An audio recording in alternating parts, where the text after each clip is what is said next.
Bienvenue sur Ultra Mental, le podcast de référence en préparation mentale dans l'univers du trail running. Ici, chaque semaine, je reçois des athlètes, des experts et des passionnés pour des échanges inspirants autour d'un même sujet: comment développer un mental solide, performant et serein sur les sentiers comme dans la vie. Vous trouverez ici des clés concrètes, des histoires puissantes et peut-être même un peu d'inspiration pour repousser vos limites. Moi, c'est Pierre, je suis préparateur mental spécialisé dans les sports d'endurance et j'accompagne les sportifs, mais aussi les entrepreneurs et les dirigeants à aligner leur mental pour performer avec plus de fluidité. Allez, je vous laisse maintenant avec mon invité de la semaine. N'oubliez pas de liker, partager et commenter cette vidéo, c'est super important pour son référencement. Allez, bonne écoute.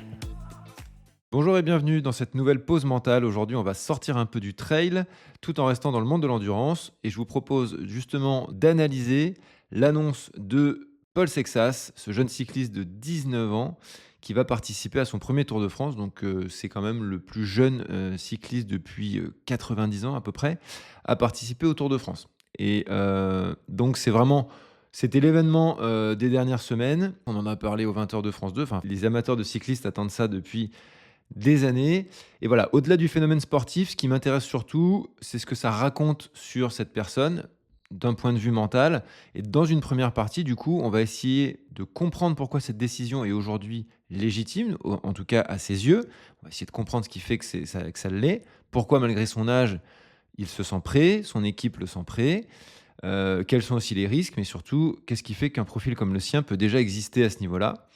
Et ensuite, dans une seconde partie, on va analyser plusieurs de ses déclarations récentes, justement pour annoncer sa participation au Tour. Parce que derrière ces quelques phrases, il y a énormément d'indices sur son fonctionnement à lui. Évidemment, il y a de la com derrière, mais c'est une com qui est, je pense, qui est différente. On en apprend pas mal sur sa gestion de la pression, son rapport à l'échec, la confiance qu'il a en lui, sa lucidité sur l'événement, etc., etc. Je trouve que c'est de la com, mais pour ceux qui ont entendu, si vous ne les avez pas entendus, je vous invite à aller les écouter. On est quand même assez loin d'une communication de footeux, par exemple, de footballeurs. C'est vraiment deux choses entièrement différentes. On a quelque chose d'un peu plus vrai, d'un peu moins marketé et d'un peu moins ficelé, comme on a l'habitude d'entendre à la fin d'un match de foot. Voilà.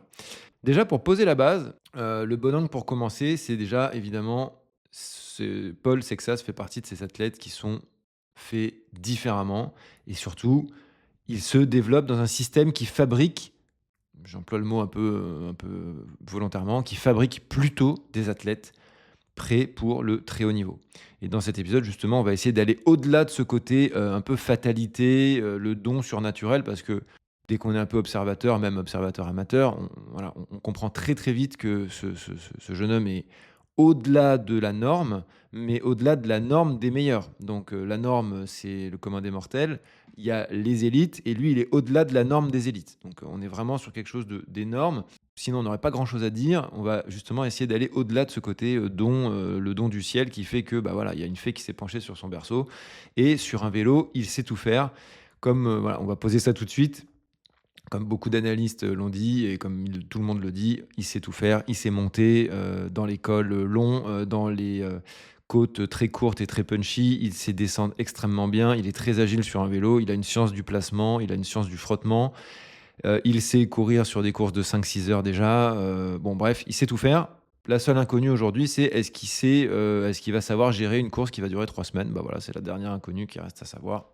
On le saura dans quelques mois. Donc pourquoi on a l'impression que ce qui a animé un peu tout le monde, pourquoi on a cette impression que ces jeunes sont mûrs plutôt que les autres? Eh ben, déjà, on va parler du vélo, parce qu'après on va aller sur des cas qu'on a eu déjà en France. Je vais rester sur du franco-français, sur des cas comme Kylian Mbappé, qui avait sorti cette fameuse punchline reprise encore aujourd'hui, moi tu me parles pas d'âge. Et effectivement, quand il avait 17 ans peut-être à l'époque, effectivement, lui, tu lui parles pas d'âge, il va à la Coupe du monde, il arrive en finale de Coupe du monde, il met 4 buts en finale de Coupe du monde, 3 ou 4 buts, je sais plus. Bon, bref. Et donc on a ces pistes-là, les Mbappé, les Wembanyama, les Léon Marchand.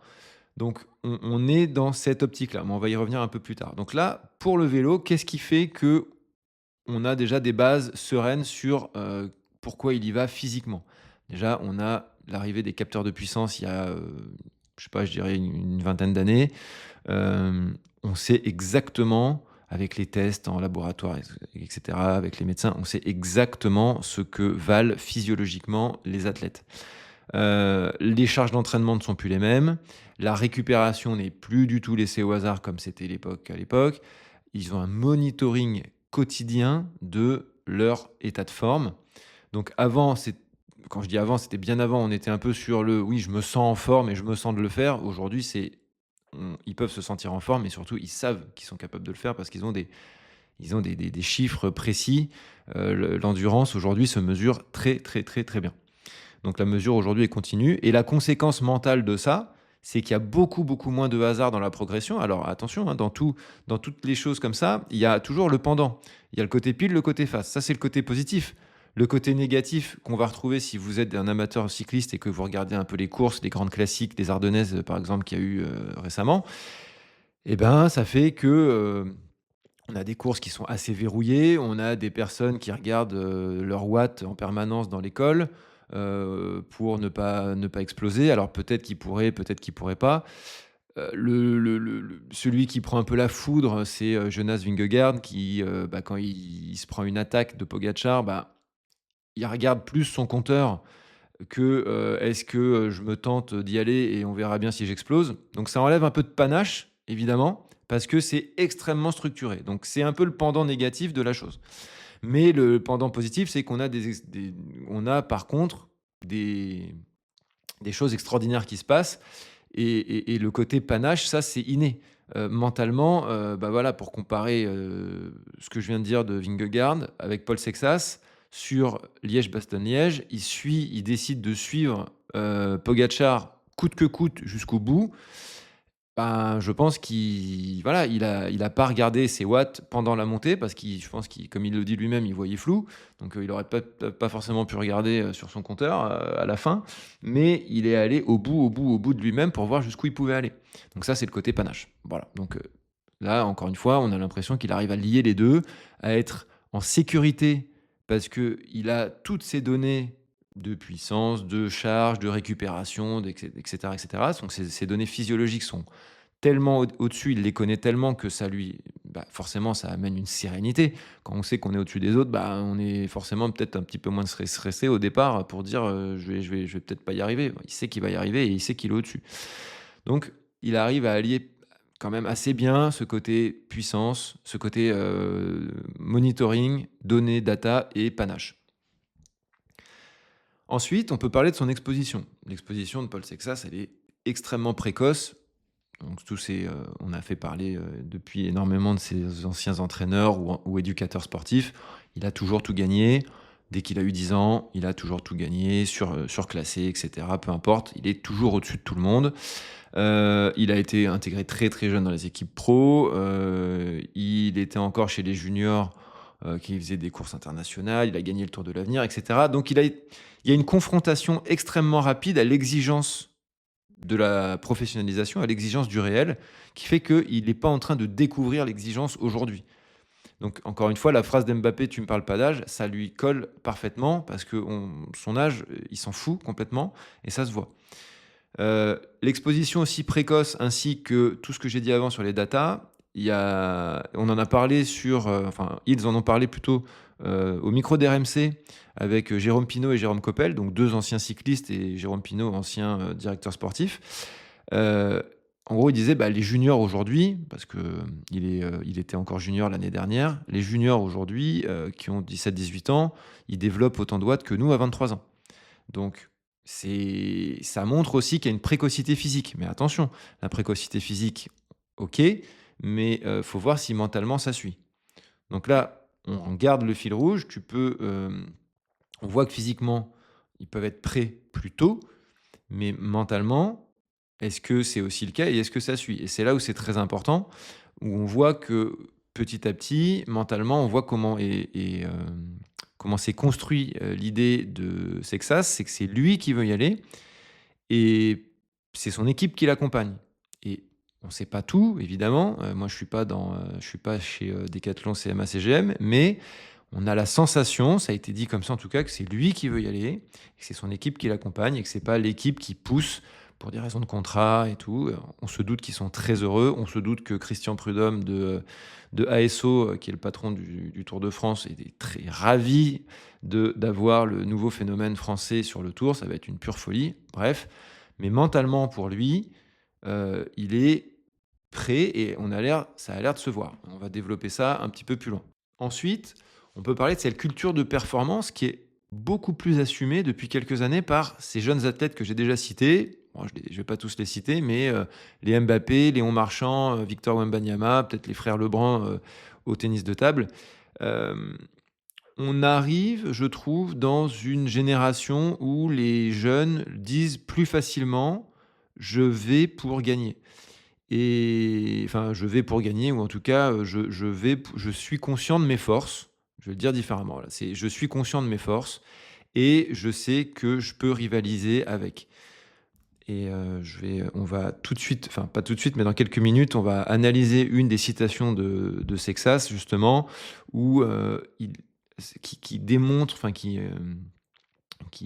est parfaitement dans ce que je suis en train de dire, c'est-à-dire je suis conscient de mes forces, mais je suis aussi conscient de la réalité, donc je me cache pas. Et je fais pas de la fausse humilité, et c'est là où je voulais en venir, c'est que je pense que voilà, dans notre pays, en tout cas très franco-français, on a cette culture de l'humilité, qui est très bien d'un côté, mais qui a toujours son pendant, comme tout, le pendant de quand on veut être un peu trop humble, au bout d'un moment, on n'a peut-être pas assez envie de gagner ou de battre les autres. On peut mettre ça en comparaison, j'en ai déjà beaucoup parlé, avec la culture américaine, qui est beaucoup plus portée sur la gagne, l'individu, et battre les autres, et sans problème. Donc voilà, on valorise plus ça dans des pays que dans d'autres. C'est pas que pour les États-Unis ou la France, hein, c'est partout, et en fonction de certaines périodes de l'histoire, etc. Bref, donc là, on est dans une génération déjà. Est-ce que ça joue pour lui? Là, pour le coup, je sais pas, mais il y a sûrement quelques pourcentages qui fait que des personnes comme Mbappé, il y a déjà une dizaine d'années, comme Léon Marchand récemment, comme Wembanyama, qui montrent que, bah oui, tu me parles pas d'âge, il n'y a pas de problème, moi je suis prêt, physiquement je suis prêt et mentalement je me sens. Donc on y va. Et ça, c'est déjà des personnes qui vont se construire une identité de performance et qui vont dessiner leur carrière dans cette optique-là, pour performer et pour être les meilleurs. Et ça change tout. Donc voilà, on a tendance à dire que ces athlètes sont des ovnis, parce qu'ils dépassent la norme des meilleurs. Il y a la norme des meilleurs, la norme des normaux, la norme des meilleurs, et il y a ceux qui sont au-dessus de la norme des meilleurs. Il n'est pas français, mais on peut le citer.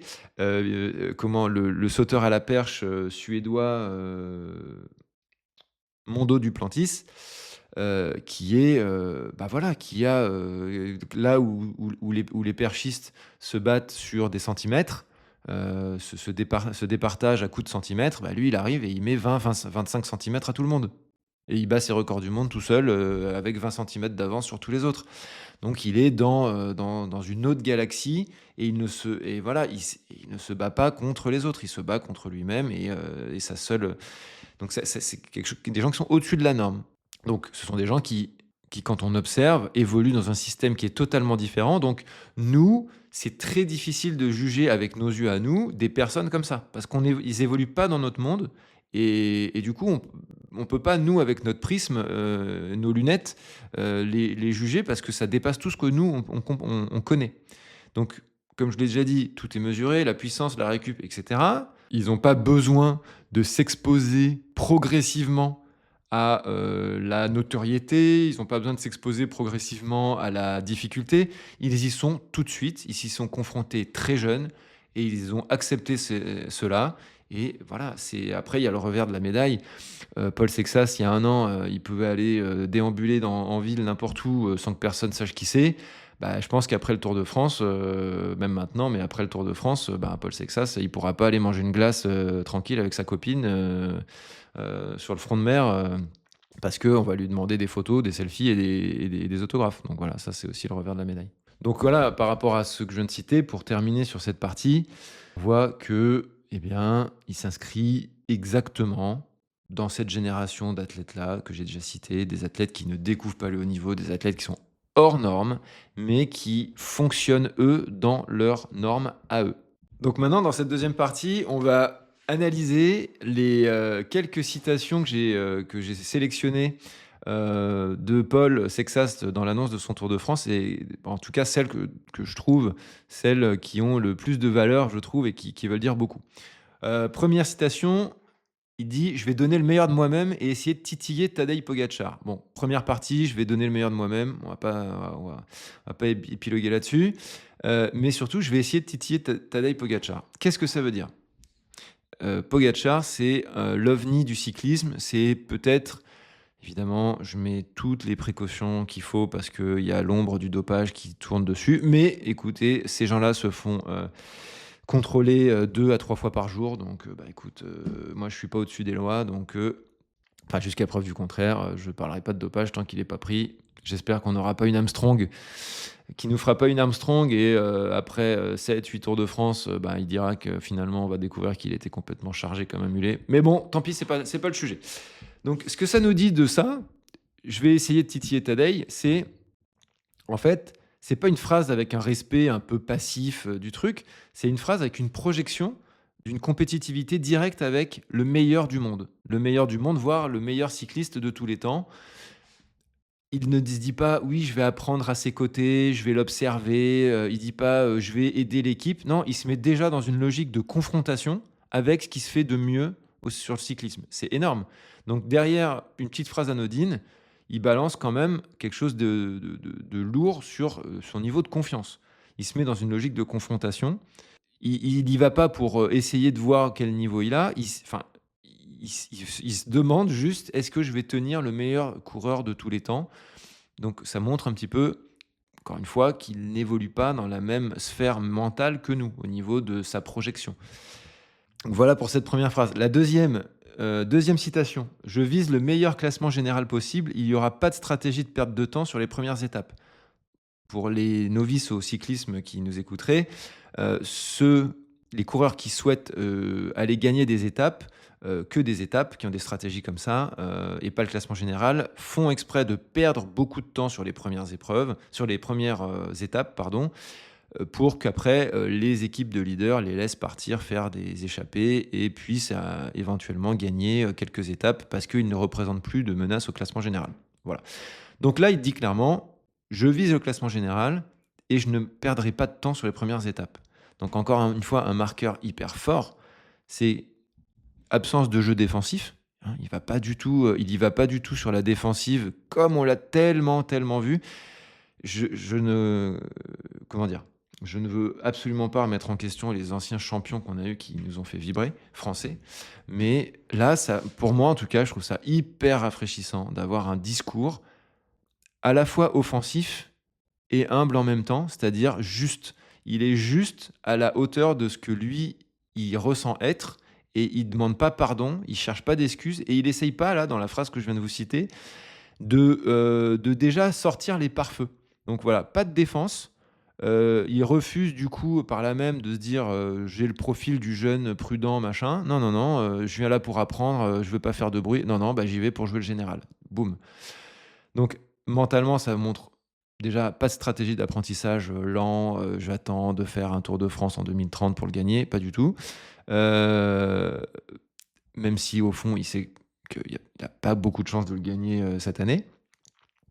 Pas de protection d'un statut particulier, du statut de jeune ou je ne sais quoi, et pas du coup de cette idée de je suis jeune donc j'attends de voir, etc. Donc et encore une fois, cette phrase, je la trouve énorme.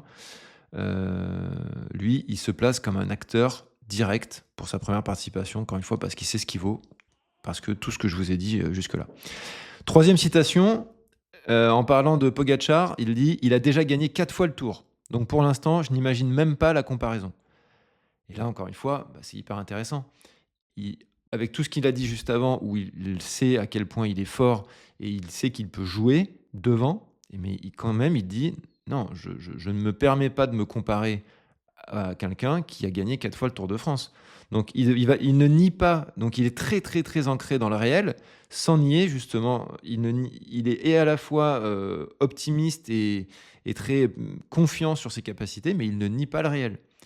Et donc il ne nie pas qu'il y a une hiérarchie, il ne fantasme pas sur une égalité immédiate avec le meilleur du monde, Et du coup, il évite aussi de tomber dans le piège d'avoir, de dire: «Oh là là, il a un gros ego, machin, machin», même si certains doivent le dire, mais peu importe. En tout cas, il tombe pas dans ce piège-là.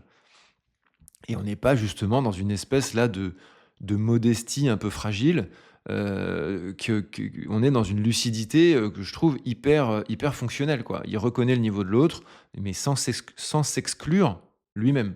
Donc c'est vraiment, encore une fois, propre. 4e, citation: «Je vais me battre, je vais essayer de le titiller, même si en début de tour, rien n'est impossible».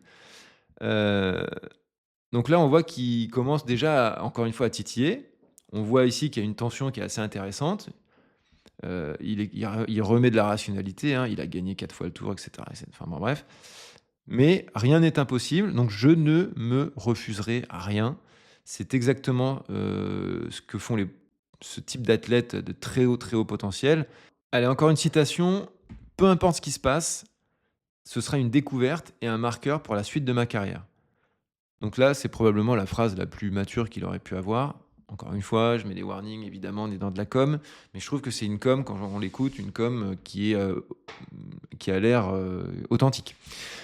Qu'est-ce qu'on peut dire? C'est qu'il déjà, il déplace pas l'enjeu du résultat vers l'apprentissage. Il sait que de toute façon, ça va être un apprentissage, mais comme tout. Même son 3e Tour de France sera un apprentissage. C'est pas le premier Tour de France qui sera un apprentissage. C'est tous les Tours de France qui seront un apprentissage et toutes ces courses. Donc il déplace pas l'enjeu du résultat vers l'apprentissage. Il transforme le tour qu'on lui dit la machine à broyer, les gens, machin, machin, en expérience qui va le structurer. Et du coup, il se sécurise mentalement par rapport à l'événement. C'est-à-dire qu'il n'y va pas comme comme une bête qu'on emmènerait à l'abattoir. Parce que c'est un peu ce que certains, mais je comprends aussi, hein, ce que certains analystes, ont mis en avant, c'est que, ben, le Tour de France est une machine à broyer, les athlètes et que il est si jeune que, voilà, ça peut péter, on ne sait quoi, bon bref, comme un peu on casserait le jouet. Bah, c'est pas impossible que ça arrive, de toute façon, seul l'avenir nous le dira, mais en tout cas, on peut que analyser avec les éléments qu'on a aujourd'hui que, cette décision est assez structurée, que sa communication autour l'est également. Donc ce sera une découverte et un marqueur pour la suite de ma carrière. Bah, voilà, il est sécurisé, c'est pas non plus une phrase, qui le met trop dans le confort, mais voilà, je trouve que c'est une phrase qui montre une stratégie de stabilité mentale, sous une pression qui va être extrême parce que, ben, on fait pas plus extrême que le Tour de France, dans le monde du cyclisme. Avant-dernière citation que je voulais analyser, il dit: «Il n'y aura pas d'échec potentiel et je n'ai pas besoin d'être pardonné non plus. Peu importe ce qui se passera, ce sera une découverte» et cetera, blablabla. Donc il y aura pas d'échec potentiel. Ça veut dire que mentalement, il fait un déplacement, on va dire, assez puissant. Il fait pas: «Si je rate, ça dira quelque chose sur moi». Il dit: Quoi qu'il arrive, j'aurai ces données d'apprentissage». Donc c'est très, très fort, ça revient à ce qu'on disait juste avant. Mais il le dit d'une autre manière. Ça veut dire qu'il ne peut pas y avoir d'échec potentiel parce que la question devait être certainement, et si vous, craquez complètement et que vous arrivez à 30 minutes, vous prenez 30 minutes sur une étape, sur Pogacar, qu'est-ce qui se passe? Bah, il dit: «C'est pas grave». Il dit: «C'est pas grave, quoi qu'il arrive, ça sera une donnée». Il enlève la peur parce que, bah, encore une fois, la peur, s'il avait la peur de perdre, la peur d'aller à l'abattoir, bah, ça le rendrait, rigide, ça le ferait peut-être surjouer, donc il serait dans une communication un peu à outrance ou un peu différente. Bref, ça serait différent. «J'ai pas besoin d'être pardonné non plus». Ça, cette phrase, elle est énorme. Il se place pas, en dette vis-à-vis du regard extérieur. Il se place pas en, «Oui, il faut me pardonner, vous avez tellement d'espoir en moi qu'il faudra me pardonner». Bah non, encore une fois, comme il disait un peu plus haut, il refuse inconsciemment cette posture de justification. Et la petite cerise sur le gâteau que je voulais partager, c'est pas alors elle est pas de Paul celle-là, mais elle est de son père et alors j'ai pas réussi à la retrouver, mais je l'ai entendue, en direct.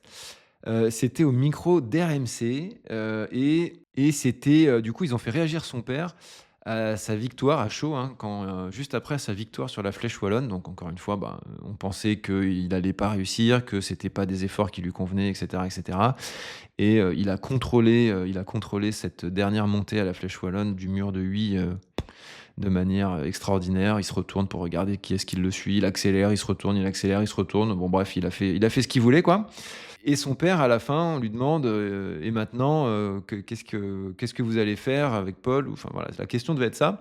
La personne qui interviewait voulait l'emmener sur le terrain du Tour de France, la décision, parce qu'à ce moment-là, elle n'était pas encore prise. Et son papa a répondu: «Bah, maintenant, Paul, ce qu'il va faire, c'est qu'il va ranger sa chambre». C'était plus ou moins ça. Je vais pas dire que c'était exactement cette situation-là, mais c'était ça. Et là, je trouve ça génial parce que, bon, OK, on est sur de la télé, mais on voit que les parents, de Paul Sexas, sont pas des gens qui ont vécu dans la communication, hein. Donc, c'est des gens qui, entre guillemets, le commun tout ce qu'il y a de plus que normal, d'amener un peu ce ton un peu humoristique, un peu léger, je trouve que ça montre aussi, mais en même temps cadré, je trouve que ça montre aussi l'environnement et les valeurs dans lesquelles il a grandi. Et idem, en fait, de la même manière avec la vidéo qu'il a faite pour annoncer sa participation au Tour avec ses grands-parents, où, pour ceux qui l'ont pas vu, en gros, il va chez ses grands-parents avec caméra évidemment, hein. Il va chez ses grands-parents, il y a papy, mamie, il explique que c'est là qu'a commencé. Évidemment, le papy, il va dans la cave, il montre, les armoires remplies de coupes, les articles de journaux qu'il a gardés et cetera et cetera. Et on voit qu'on est, voilà, on est dans un ancrage, très terroir, et on voit tout à fait dans quelles valeurs il a été éduqué. Et ça aussi, ça nous donne un aperçu de comment on peut se structurer mentalement aussi jeune, avec un environnement familial, peut-être stable, qui lui a apporté certaines valeurs. Donc là, je ne suis pas dans son éducation, donc j'irai pas plus loin, mais en tout cas, c'est ce qui transpire à travers ses témoignages et ses interviews. Ce qu'on peut transposer à nous maintenant, avec ce qu'on vient de dire, évidemment, on va pas, pour 99 des gens, bah, on pourra jamais, transposer à, je vais faire le Tour de France à 19 ans et je suis la nouvelle pépite du, cyclisme français. Mais, j'espère que dans ce que j'ai analysé, ça vous donne des axes aussi, des axes un peu miroirs, comme par exemple, la stratégie de protection. Bah, on voit qu'il se protège pas. Il dit les choses, en fait, il est tellement honnête et authentique qu'il a pas besoin de se protéger en amont d'un éventuel, déficit, ou d'un éventuel, problème. Heu, dans son narratif, là, on a un narratif qui est évidemment public, heu, mais le narratif qu'on se raconte dans notre tête, c'est la même chose. Donc on voit aussi à quel point son narratif est positif, il est ancré dans le réel, il est, sûr, il a un niveau de confiance et d'estime de lui qui est normalement juste, et il est ce qui ne l'empêche pas d'analyser les forces en présence et ce qu'il attend en face de lui. Donc c'est extrêmement structuré. Évidemment, pas de complexe d'âge. Ce complexe d'âge, on peut le comparer à ce qu'on vit en course à pied ou en ultra. Bah, avant, on disait que faire 80, 100 kilomètres et 170 kilomètres, bah, il fallait avoir, des années derrière, il fallait commencer par les trails courts, par l'athlé, les trails courts, et puis les maratrails, les trails moyens, les 80, les 60, les 80, les 100, et puis après, en fin de carrière, les 100 miles. Parce qu'il y a une vingtaine d'années, avant qu'un certain Kylian Jornet vienne dépoussiérer un peu ça, bah, un peu c'était exactement le même, enfin, exactement non, mais on était vraiment dans des choses très comparables. Le gamin de 17-18 ans arrive sur la plus grande course du monde, qui n'était pas ce que c'était à l'époque, mais quand même, et vient déloger des personnes qui gagnaient et qui ressemblaient à des pépés. Alors attention, hein, les pépés qui sont des monstres quand même, hein, mais avec des looks de pépés qui avaient plus de 50 ans.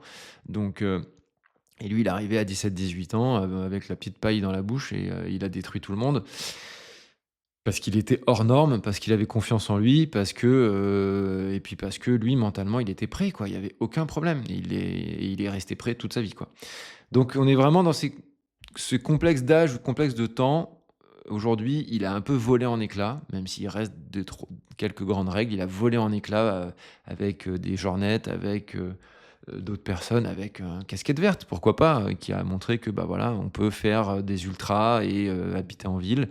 Je peux vous dire que pour avoir connu Paris avant casquette verte, même si c'est pas que lui, l'émergence du trail en ville, mais et maintenant quand j'y retourne, ça n'a plus rien à voir. Maintenant, Paris à 18, 19, 20 heures, tu as l'impression que qu'il y a une course de trail organisée dans toutes les rues. Il y a tellement de coureurs que c'est impressionnant. Dans Montmartre, c'est la folie furieuse. Bref. Et pour dernier petit point, pas de plafond mental. On voit bien qu'il y a zéro plafonnement, plafond de verre chez ce garçon-là.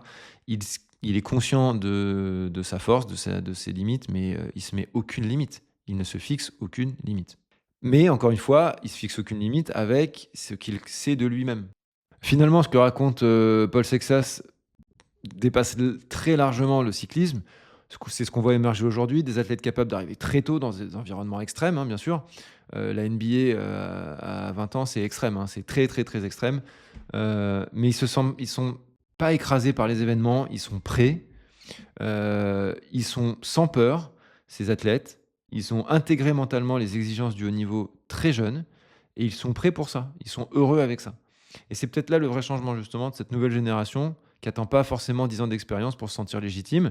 Marc Madiot disait très bien que même Thibaut Pinot, quand il était en mesure, je crois que c'était en 2019, je dis peut-être une bêtise, mais bon, de gagner le Tour de France, ils ont été complètement dépassés par les événements.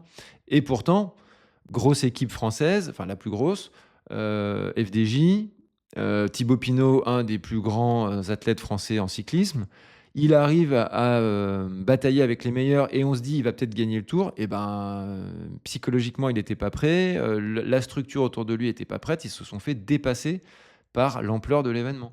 Donc ça montre bien que même avec 10 ans d'expérience, quand on n'est pas prêt, on n'est pas prêt. Donc lui, il n'y a pas d'âge, il est prêt et on va bien voir ce que ça va donner parce que maintenant qu'on a toutes ces données, on a surtout hâte de voir ce qui va se passer. Allez, je vous laisse là pour cet épisode qui est un chouïa plus long que prévu. J'espère que vous avez apprécié. N'hésitez pas à me laisser vos commentaires comme d'habitude et je vous dis à très vite dans un prochain épisode. Ciao! Cet épisode touche à sa fin. J'espère sincèrement que celui-ci vous a inspiré ou même apporté des pistes concrètes d'évolution. Si c'est le cas, merci de laisser une note 5 étoiles sur votre plateforme d'écoute favorite. C'est un geste simple mais tellement important pour soutenir ce travail indépendant et continuer de vous proposer des invités de qualité. Si vous souhaitez aller plus loin et optimiser votre préparation mentale, n'hésitez pas à me contacter via mes différents canaux, tous renseignés en description de cet épisode. Et pour ne rien rater des prochains épisodes, abonnez-vous dès maintenant et retrouvez-nous sur Instagram pour suivre l'actualité du podcast et être acteur de son évolution. À très vite dans un prochain épisode d'Ultra Mental.